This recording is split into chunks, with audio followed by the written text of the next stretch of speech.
Hi guys, and welcome back here to the Dev Realm, and today we're carrying on our series. And if you remember what we did in the last episodes, that we just set up the everything up to the use point.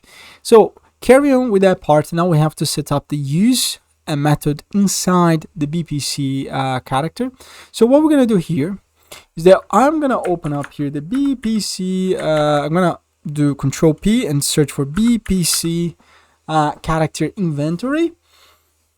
And then here we need to do the use logic, right? So what we're going to do here is that we have the action when the player drop. I don't know why I put this as green. This should be more or less a darker color. And now what we need to do here is that when the player use the item. So we're going to create a custom event. And we're going to call this API use item. There we go. Now, we need to do a couple of things. So this is going to run on the client. It must be reliable. Okay. Now the next thing that you have to do here is that you need to set up a couple of other things as well. So we need to do one that will run on the client.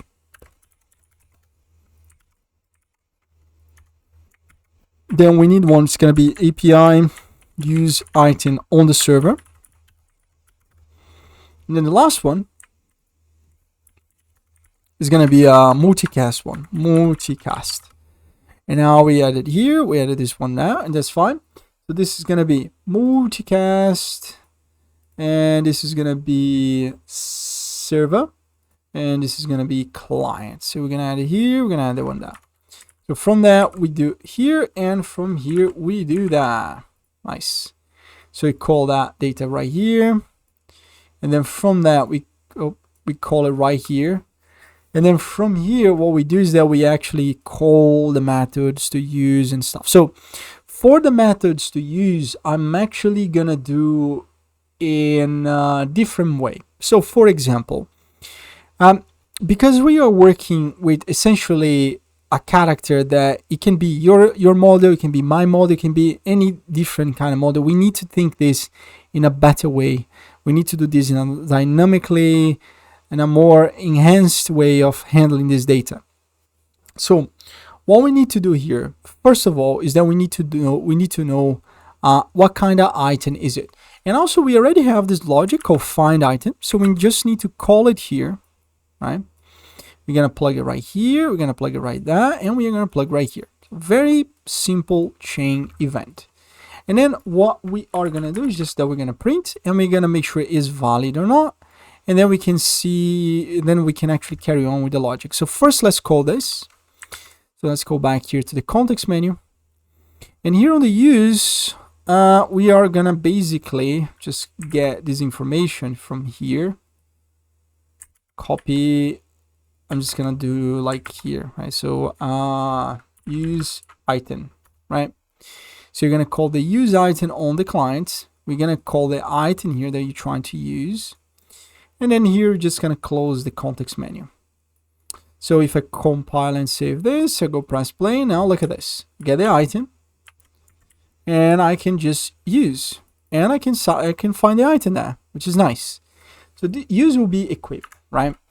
Now, what we need to do is that we need to basically say, okay, I'm going to send this information to my player pawn using an interface. And then my player pawn can just handle that data by himself, because I would like this to be on the pawn and not on the controller or the component. Because the problem is, guys, that we need to make sure that we are handling this information properly on the player.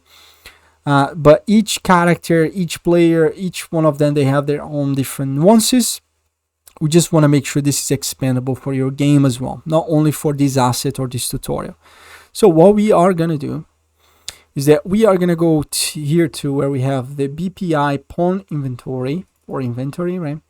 And now here I'm going to call a new function, and this is going to be called BPI equip item. And that we need a couple of things. So the first one is going to be the item that we want to input, and here is going to be the I'm just thinking about it. This is gonna be the ST slot. So we're gonna send the slots, and then from the slots we can actually do more things. And that's all we gotta do, because now on the palm, so if I go back here to the master RPG character, we're gonna go back to the character, input character types. Here, right, this guy here, you should have a little interface. Oh, actually, him doesn't have interface. The one that has the interface is the RPG character player, not the character creator. All right, I just got a little bit confused with that. Now, what you're gonna do here, I'm gonna close the other one because I don't need it. You should see a new interface, which is an event, right? So you can click on that and it'll basically implement the event, right? Now, what I'm gonna do here is I'm gonna create a new graph, and I'm gonna call this the item equip. And every time you equip an item, I want to do stuff on that. I'm just gonna copy this, go to the item equip, and paste here. So here is the item that we would like to handle, right? At the moment, nothing gonna happen because we need to still tell to send this information to the POM. So right now, if you compile and save, you will notice nothing will work because we're not sending the data there yet. We're just sending the true. Now, the way it actually works is that you go to the inventory here. And now you are gonna basically do the same logic we did here, right? So you're gonna get the controller POM, and then we're gonna call BPI equip item, and then you're gonna put the item to equip right here, right?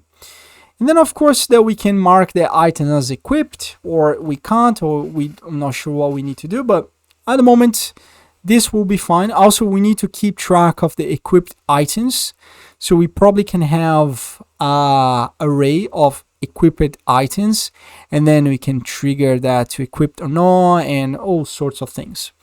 We also, is useful to have that on the player, because then when he disequip the item, you don't see it. So for example, what we can do here now is that if I get this item right there, I should see apple right there.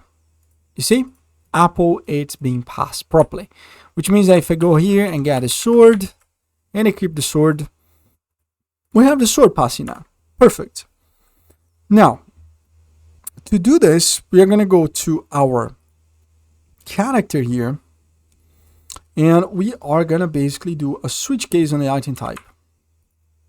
Switch case on the item type. Now, what I'm going to do here is that I am going to basically get the item to equip.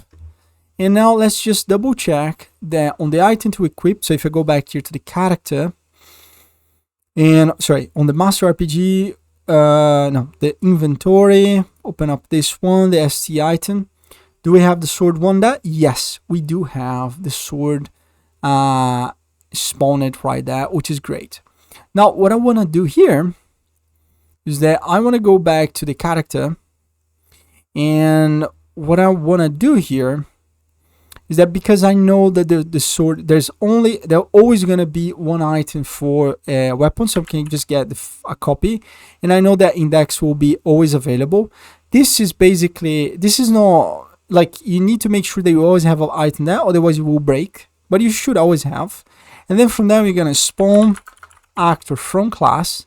The transform doesn't matter, so I'm just going to make a transform. Okay, I just want to make transform, so I'm gonna just create a random transform, and then if it's a sword, we want to do that, and then we're gonna get our mesh, and we're gonna attach attach actor to component. So the target is this, and then the component is the mesh. Then the socket name, if you guys remember, on here we created something called weapon R, so we're just gonna put it right here. All right, make sure you do snap to target, snap to target, and snap to target. Now let's see if this is gonna work, because we still need to do also the unequip side of it. Use, oh yeah, this doesn't work actually. Let's do the sword. Aha, look at that, we have a sword equipped. Now we have a little bit of a problem, because we can't really unequip the sword. But you can see here the match really cool. I was thinking that the sword was too big, but maybe it's too big for that model. But as you can see here, the weapon is equipped.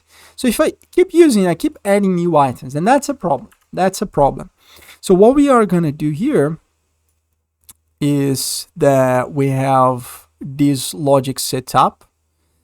Let me double check. If I play here, I just want to check what would happen if I play as a client. So basically what I'm trying to do here is I'm trying to simulate as a client. So if I get here the item, I got the item. If I go here, equip the item. It did add me another one, which is not exactly what I want.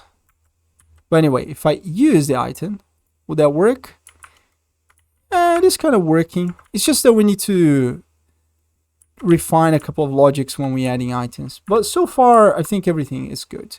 So I'm just going to go back here to return this to standalone, because after we will have to do some refactorings and improvements for the multiplayer part of it. Now that we have this stuff, right, what I'm thinking to do here is that I'm going to right click on that, and I'm going to collapse the function, and I'm going to call this fn equip main weapon. So I want to make sure this is always reusable, because I don't want to be, you know, playing all the time with the same data and information. So now what I want to do is I'm going to double click on this, and in here, okay, I am going to basically promote this to a variable called main weapon, and then make sure this is an actor. You can make sure it's public, and also I think I'm gonna add to replicate, because I may need that information to be replicated after. So I'm gonna add this one here, and I'm gonna plug these values right there. Okay, now what I would like to do is that every time that we have a main weapon equipped, so this is gonna be equip items. I'm just gonna call equip items. So every time we have this, we're just gonna do that is valid, and then if it's valid, we are gonna actually destroy. But I just had a better idea. Let me just remove that. And we need also a logic to unequip the item. Otherwise, that would be, let's say, a problem, right? So I'm just gonna, oh, the engine just crashed. I don't know why it crashed, but basically what we have to do here is just that we need to, we are equipping the item and we're sending the item to the function. And then what happens is that we need to create a new function that will only behave to delete to only handle the item unequipped side of it. Okay, so I'm gonna do yes. I'm gonna open up here, and now it should be exactly where it was before. It's fine. Now I'm gonna go back to the item equip, so we have that data here, and I am just gonna duplicate this function, and instead of calling equip main weapon, you're gonna just call unequip, right? Unequip main weapon. And then what you're gonna do here is that this is very easy. You just get the equipped items, and you do is valid, and if is valid, you're basically gonna get the item and destroy actor, and then you're gonna return, right, not that, I'm just gonna return the data. And if it's not valid, we just return. We don't care what happened if it's not valid. Also here, we don't need this ping anymore. And then on the equip main weapon, is always a good thing to call this to make sure that it deletes any old items that we have on the player, so it doesn't get all messy. Now, in theory, we should be able to equip the sword. And if I keep equipping the sword, is a new mesh. You see, it does bug out a little bit, but it's a new mesh because it gets deleted. And that's pretty much what we need for the equip side of it. Now, what we need to do here is that we need to make sure that we mark this object as equipped. So the inventory knows what items are equipped and what items they are not, which means that what we can do here is that when we unequip the item, we can do, like we need to change the context menu, remove context menu. So before we get into that, which probably I'm going to take to the next lesson, I'm just going to go here to the master inventory. I'm going to go back to the variables, and here on the st settings, so we have here the st item type, context menu. There we go. We are going to basically add a new type, and we are going to just maybe add it right here, and we're going to call here unequip. All right. Now I'm going to save that. Would that change anything else? I don't think it does, which is great. So I'm going to go back here to data tables and make sure that on the items, I don't have the context menu. So I have unequipped, so I'm just going to delete. So I want to only use, drop, and then I'm going to add another one called delete, right? And then I'm going to do the same here for the sword. I'm just going to go back here. So in the context menu, it's going to be use, and then drop, and then delete. And then one thing very important that we have to do here, because I realized I did a little bit of a mistake, is because I moved the widget around. So just on the context menu, make sure, context menu now, on the st item, right? Make sure the default values are just use, drop, and delete. And then the last one you can remove. So this, I think it will actually change a couple of data here. So it's going to affect a couple of other things, as you can see. So I'm just going to go do that trick. And basically what I'm going to do here, guys, is going to pause the video. And then in the next lesson, we start to do the unequipped section. But actually, you know what? Before we do this, because I'm going to have to do this, I just realized I'm just going to create a new option here. And this is going to be a Boolean. This is going to be a Boolean type. And we're going to call this is item equipped. All right. And this is going to be default for false. We're going to save it. And now I'm going to close the tutorial. And then in the next one, we can actually do the rest. So once again, thank you very much for watching. And I see you guys in the next one.